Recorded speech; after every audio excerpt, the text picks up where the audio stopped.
All the Pretty Girls. That's Kenny Chesney on Kicks 105.5. Joining me in studio as he does every Wednesday about this time-ish, depending on when he rolls in and the weather, or if he's out hanging with Flo.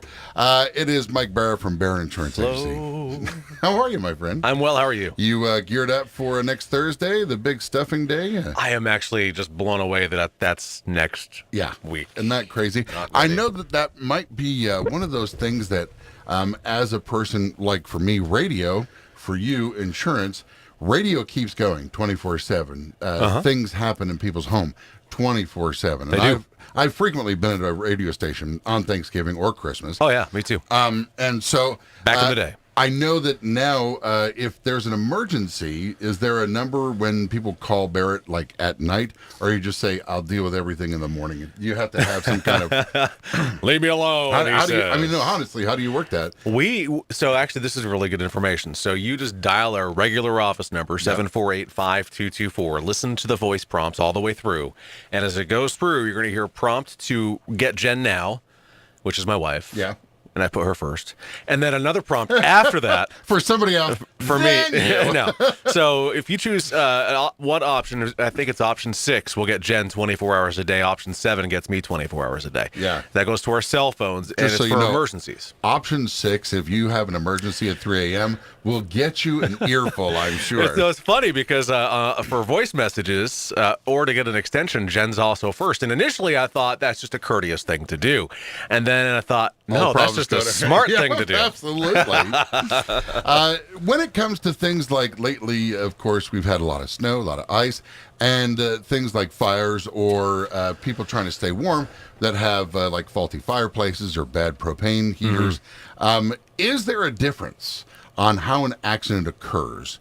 So if it's neglect, that's one thing. If it's on purpose, well, that's a totally different thing. Right. But if it's snow and the roof falls in, or fire because the electricity goes out, or negligence, when you're filing a claim, does it matter how it happened?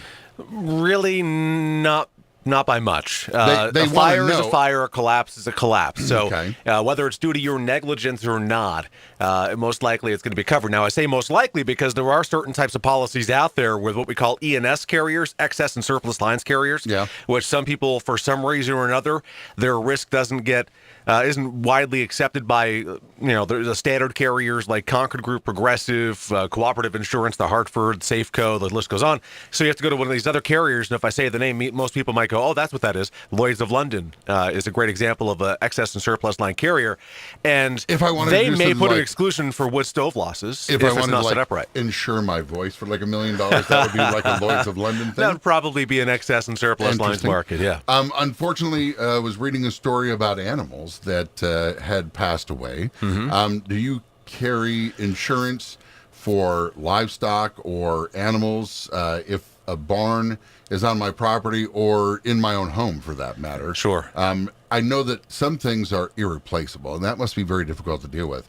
But when it comes to things like a television or, a phone, those are just, here's the money, replace it. Right. Some people, livelihood with having livestock. Right. How do you calculate their loss and helping them? So it's a cost per head of cattle or per head of horse or any livestock for that matter.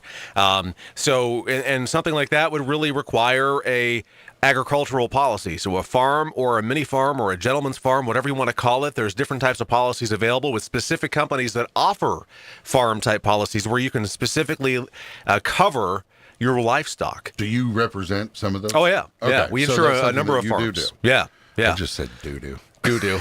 We do that. But yeah, so if you don't have an agricultural policy, now it's interesting that you bring that up, because if you have livestock and they perish in a fire and you have a farm policy with appropriate limits of coverage, subject to, actually in most cases, companies will waive deductible for that or not have a deductible, not all the time. Really? So your animals would be covered up to the appropriate value per head. Now, let's look at domestic animals, dogs, cats, iguanas, fish, things of that nature. We say not they're covered. priceless, but Yeah, not covered by a traditional homeowner's policy or anything like that. But there are different things out there. So let's go back to the livestock quickly, and I'll bounce back real quickly. Livestock, if you have a prized horse, prized anything that you want mortality coverage on that would not be covered by a farm policy, you can look at options. There are many carriers out there that will offer that. Now let's go back to the domestic animals. Did you know that as of Monday we started selling pet insurance with another carrier? Yeah, FIGO. I almost giggled because you can go with FIGO for FIFO. What's the deal with that? I mean, is that like just $1 a month, or what's a dog worth? Yeah. Come on, I want to know. Well, it's, you're looking at medical coverage, so or incident coverage. So you're looking could be thousands if you have to do surgery on a dog. I had to have that. I'm going to throw two things at you. So 20, 40, 50, 60, 70. I mean, you customize the coverage. So that's your monthly, about $20 a month on the basic end. The one that I want to go with is about $66 a month. I have pet insurance coverage with another carrier, not one that I represent. I like the pricing and the offerings with FIGO a little better than what I have. Better deductibles, no copay, things like that. But let me tell you, Charlie ate mouse poison 2 weeks ago. Yeah. So we had a major mouse problem at our house, and we put some professionally installed bait boxes around the house for poison. And he got sick. They're dog-friendly, kid-friendly, and at no fault to those boxes, something got in there, brought out the bait, and we're talking almost 50 yards away from the nearest bait box. I'm out there, and Charlie's munching on something. I'm like, what's that? And I look, it's mouse poison. There are three, from what I understand now, there are 3 different types of mouse poison, active ingredients, and 2 of them have no way to really treat it, but there is an antidote for the third one. He ate the third one.